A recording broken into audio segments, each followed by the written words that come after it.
Do you need to dip your toothpaste in water before brushing? There is a long-running topic on the internet: should toothpaste be dipped in water before use? So far, most opinions are that it is better not to dip it in water. There are many reasons for this. Some people believe that dipping toothpaste in water will produce a lot of foam, which will reduce the friction of the rubbing agent on the one hand, and on the other hand will make people think that they can quickly brush their teeth clean and end up hastily, both of which will have a negative impact on the effectiveness of dental cleaning. Others believe that the special effects of toothpaste will be greatly reduced after dipping in water, such as whitening toothpaste or desensitizing toothpaste. But, do these seemingly valid points really make sense? 1. Water is one of the three main ingredients of toothpaste. Toothpaste leaves the impression that it is a sticky paste, so people may have difficulty associating it with water. However, in fact, water 15 to 50% and rubbing agents 25 to 60% and moisturizers 20 to 60% are the three main ingredients of toothpaste.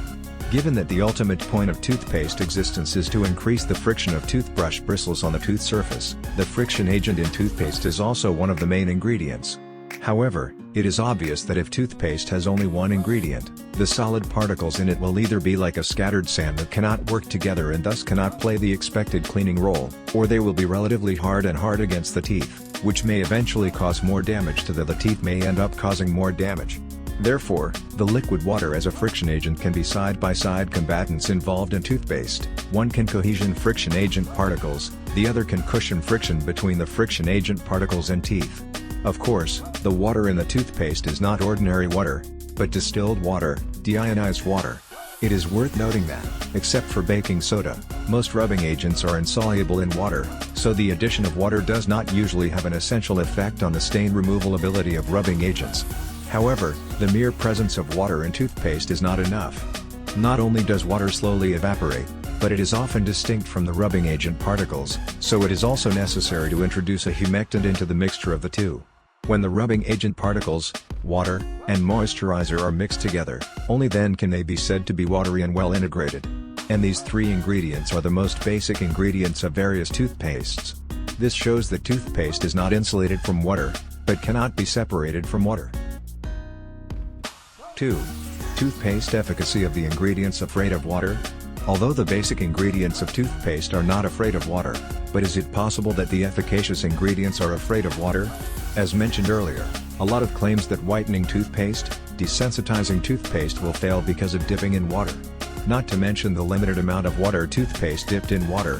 From the point of view of efficacy, whether whitening toothpaste, desensitizing toothpaste, and we are very familiar with the fluoride toothpaste, all have begged for water. One of the ways of whitening toothpaste is to bleach teeth with peroxide, because hydrogen peroxide is unstable, so the whitening toothpaste does not necessarily add hydrogen peroxide directly, but may use peroxide such as calcium peroxide. The equation for the reaction is Ca2H2O2H2O2. One of the desensitization pathways of desensitizing toothpaste is to use potassium ions in the drug to numb the nociceptive nerve, and its efficacy component is based on soluble potassium salts. Soluble potassium salts are dissociated from potassium ions only when they meet water. Similarly, the fluoride in fluoride toothpaste must also be soluble fluoride such as sodium fluoride. For this reason, in the formulation of sodium fluoride toothpaste, the rubbing agent is usually hydrated silicon instead of calcium carbonate, in order to avoid the reaction of sodium fluoride with calcium carbonate to form insoluble calcium fluoride and render the fluoride ion ineffective.